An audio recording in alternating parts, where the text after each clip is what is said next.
Oi, gente, eu sou professora da residência pedagógica, meu nome é Estela, e hoje a gente vai ter uma aula sobre gametogênese. Mas antes da gente ter a aula, a gente precisa revisar alguns conceitos, como cromossomo, núcleo, e para isso seria importante vocês assistirem a aula do professor João.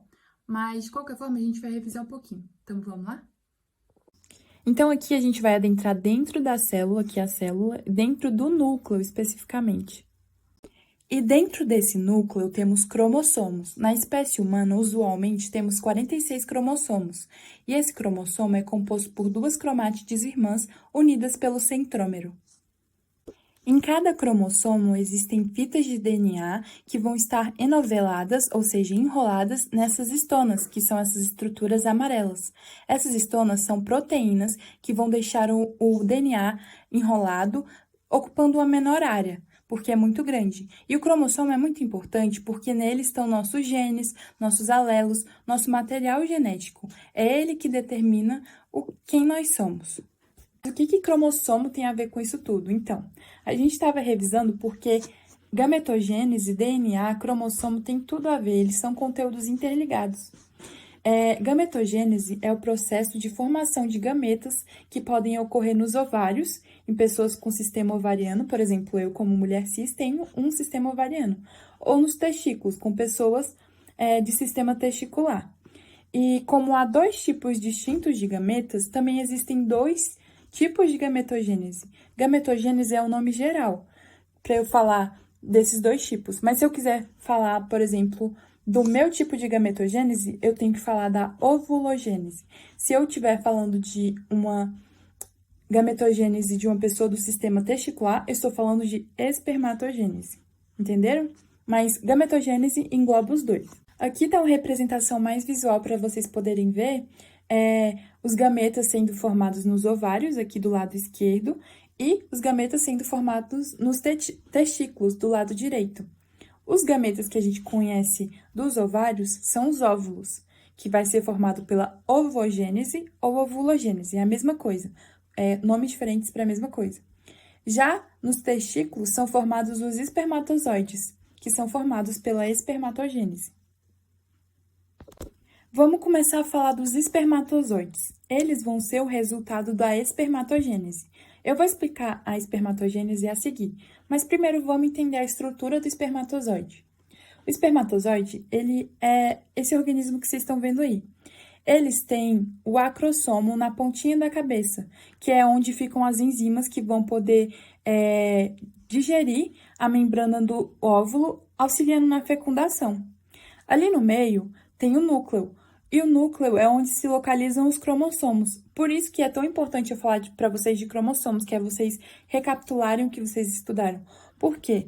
Esse núcleo possui os cromossomos que, junto com os cromossomos do óvulo, vão formar um ser, porque é lá que estão o DNA, as informações genéticas. Então, esse núcleo é importantíssimo para a fecundação. Mas vocês sabem como o espermatozoide chega no óvulo, né? Ele vai ter que percorrer um caminho muito árduo. E para isso ele precisa se locomover. E ele faz isso com a cauda, que permite esse deslocamento. Mas esse deslocamento ele só é possível por causa das mitocôndrias, que estão localizadas nessa peça intermediária entre a cabeça e a cauda. E ela é a região inicial da cauda, né? E as mitocôndrias, elas são, vocês já estudaram também, mas recapitulando, elas são organelas que são muito importantes para fornecer energia. Então, as mitocôndrias presentes na peça intermediária vão dar energia para a cauda se locomover e assim o espermatozoide conseguir se mexer até chegar no seu objetivo. A espermatogênese, ela vai acontecer nos túbulos seminíferos, que é um emaranhado de túbulos que existem nos testículos.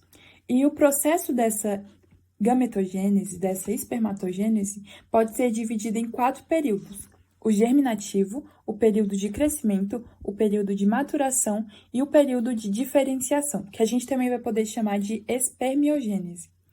E uma curiosidade muito legal é que quando a criança do sexo masculino nasce, ela apresenta várias espermatogônias, que são essas células primordiais, né, que só vão conseguir se multiplicar quando essa criança estiver na puberdade. Vocês podem pausar esse slide e copiar, porque eu vou explicar mostrando a imagem, que eu acho que fica mais fácil. Esse outro slide aqui vocês também podem copiar, e no próximo eu vou explicar os 2 últimos slides que eu pulei. Aqui a gente tem uma imagem da espermatogênese, um infográfico mostrando para vocês o processo de tudo. Ali, começa com as células germinativas, que são células 2N, ou seja, diploides. E aí, a gente entra no primeiro período, né? Que é o período germinativo, que é o período onde justamente as células germinativas primordiais são diploides, 2N, elas sofrem várias divisões celulares mitóticas e vão originar um grande número de espermatogônias, que também são 2N. Então, não diminuiu a quantidade, né? Não virou N, virou 2N. Aconteceu uma mitose ali. E esse período, ele se inicia no desenvolvimento embrionário, né? E a gente vai passar aqui para o segundo período, que é o período de crescimento. Cada espermatogônia, ela vai passar pelo período de crescimento e durante esse período não vai acontecer divisão celular. Então, as células, elas passam a se chamar de espermatócito 1, mas sem ocorrer a divisão celular. Já no terceiro período, o período de maturação, cada espermatócito 1 inicia o período de maturação, enquanto ocorre a meiose. Ao final da meiose 1, são formadas células também chamadas de espermatócitos 2, que aí vão ser haploides, vão ter só N, porque elas sofrem a meiose 2 e vão originar células haploides chamadas espermátides. E o último período da espermatogênese é o período de diferenciação, ou espermiogênese, é a mesma coisa, que é caracterizado pela diferenciação das espermátides em espermatozoides. E agora a gente pode falar um pouquinho da ovogênese ou ovulogênese, que é um processo que acontece nos ovários, em pessoas que têm um sistema ovariano. E esse processo ele pode ser dividido em 3 períodos. O primeiro, que é o período germinativo, o segundo, que é o período de crescimento, e o terceiro, que é um período de maturação. Não há um período de diferenciação, diferente, né, do que acontece na espermatogênese, que tem esse período. E uma coisa importante de se saber é que cada ovócito 1 forma apenas um óvulo. As 3 outras células são os corpúsculos polares, que não são funcionais. Mesmo sendo fecundadas, não vão formar um organismo. Elas se degeneram. Aqui a gente consegue ver a carinha do óvulo, né? A gente já viu a carinha do espermatozoide. O óvulo é N, ele é um indivíduo haploide, assim como o espermatozoide. E o que ele tem? Ele tem a membrana plasmática, assim como outras células que você tem no seu corpo, que vai envolver e proteger essa célula, vai proteger ela do meio externo. Vai ter o citoplasma, que além das organelas, né, para o funcionamento da célula, também vai possuir o vitelo.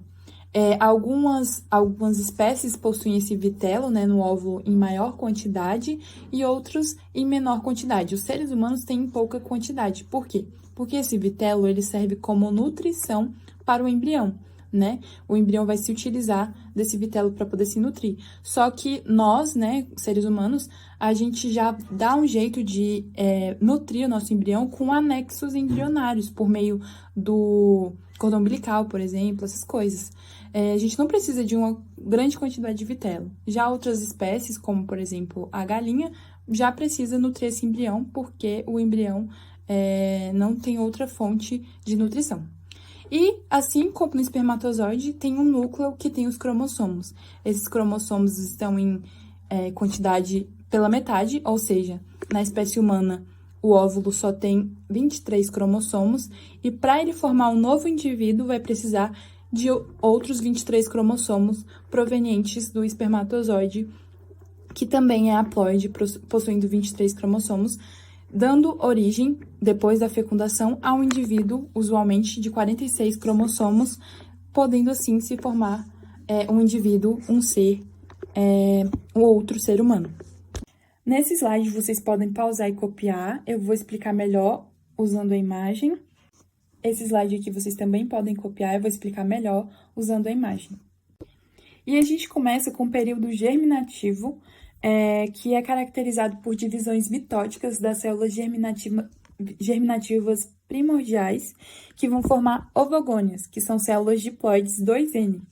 E partes dessas ovogônias, elas se degeneram, não seguem para frente. Mas as ovogônias que não se degeneram, elas passam para o período de crescimento, onde vão sofrer divisões celulares e passar a ser chamadas de ovócito 1. Os ovócitos 1, eles iniciam o processo de divisão celular por meiose, mas esse processo é interrompido na prófase 1 da meiose 1. E o período germinativo, é muito legal de saber, é que ele também se inicia durante o desenvolvimento embrionário.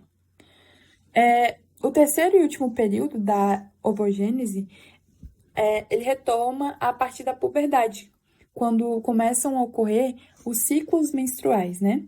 E amadurecendo esses ovócitos 1, né? Geralmente de 1 por 1, né? Cada ciclo é uma liberação de um deles. Em geral, não todas as pessoas fazem isso. Isso significa que a meiose, ela vai se reiniciar, ou seja, aquele ciclo inteiro se reinicia e segue até a formação do ovócito 2. Isso durante o ciclo. E o processo ele é interrompido, só que agora na metáfase 2 da meiose 2. E nessa fase, a célula é liberada do ovário e penetra a tuba uterina. Isso acontece a cada ciclo menstrual das mulheres. Só que a meiose 2, ela só se completa quando esse ovócito 2, né, que foi formado, ele recebe o estímulo causado pela penetração do espermatozoide, quando a fecundação acontece. E se essa fecundação acontecer, o ovócito 2, ele vai completar a sua divisão e ele vai se tornar um óvulo, finalizando o período de maturação. E existe uma coisa muito legal de se saber que a gente pode explicar usando a gametogênese, por exemplo. Vocês já escutaram aquele ditado que a avó é mãe 2 vezes? Então, a gente pode explicar isso usando a gametogênese. Por quê? Porque a mulher biológica ela já nasce com todos os ovócitos que ela vai liberar ao longo da vida. Ou seja, quando a sua avó estava grávida da sua mãe, a sua mãe já possuía todos os ovócitos dela. Ou seja, o ovócito que originou você, ele já existia desde o útero da sua avó. Então, metade de você, metade dos seus cromossomos, do seu material genético, iniciou a vida antes da sua mãe nascer. Legal, né? E aqui a gente tem um quadrinho comparativo da ovogênese ou ovulogênese com a espermatogênese, que começa ali com as células primordiais, e aí na ovogênese vem as ovogônias, na espermatogênese vem as espermatogônias, e ambas vão crescer, e quando crescem elas formam na ovogênese ovócito 1 e na espermatogênese espermatócito 1, que seguem mais ou menos o mesmo padrão ali, e depois acontece a meiose 1, que na ovogênese vai formar o ovócito 2, também pode formar corpúsculos polares, e na espermatogênese, em contrapartida, formam duas células N, que a gente pode chamar de espermatócito 2, e depois sofrem outra meiose, a meiose 2, nos óvulos, né? Na ovogênese, pode ser formado um óvulo e corpúsculos polares que não são funcionais. Geralmente a mulher forma apenas um, né, em cada ciclo, mas podem ocorrer exceções. E já na espermatogênese, são formadas quatro células funcionais, diferente da ovogênese, que geralmente forma um óvulo funcional. Não em todo ciclo, mas em geral. Esse é um videozinho muito legal, onde você vê o espermatozoide adentrando o ovócito 2, apenas com a cabeça, deixando a cauda para fora. E essa cabeça, ela entra porque ela possui os seus cromossomos, o seu material genético. Então, o cromossomo desse espermatozoide, quando ele se liga aos cromossomos do ovócito 2, vai formar o óvulo e vai formar um novo indivíduo, um zigoto, que vai dar origem a um novo ser. No caso dos seres humanos, cada um dessas células, tanto o ovócito 2 quanto as espermatozoides, eles têm 23 cromossomos e se unindo vai dar 46 cromossomos. Esse videozinho inteiro é super legal, vocês podem ver no YouTube, tá aqui o link aqui embaixo, vocês podem acessar. E uma coisa muito legal de se saber é que o espermatozoide, ele deixa a cauda para trás, né? Vocês viram no vídeo. E essa cauda, ela é onde ficavam as mitocôndrias, vocês se lembram? Então, as mitocôndrias que você tem no seu corpo hoje, elas só vieram da sua mãe. Por quê? Porque o espermatozoide do seu pai deixou para trás essa cauda e só entrou com as outras organelas, né, com os cromossomos do núcleo. As mitocôndrias ficaram para trás. E é isso, gente. A gente usou o livro de vocês para poder fazer essa aula e também outro livro didático também. E vocês podem revisar fazendo um jogo que tá aqui nesse link. Vou disponibilizar no Classroom para vocês também. E se caso pedir uma chave de acesso, vocês podem utilizar essa daí que tá disponível aqui no vídeo ou no slide também que a gente disponibilizou. Lembrando que esse jogo é para revisar, ele não vai valer nota, o que vai valer nota é o formulário do Google Forms. Então, usem esse jogo para poder treinar, para vocês verem se vocês estão sabendo algumas definições e enfim. Então é isso, gente. Bons estudos. Qualquer dúvida, mandem pra gente no Classroom. A gente também vai se encontrar de forma síncrona, então pode escrever pra gente ou então aguardar nossa aula ao vivo. E é isso. Tchau!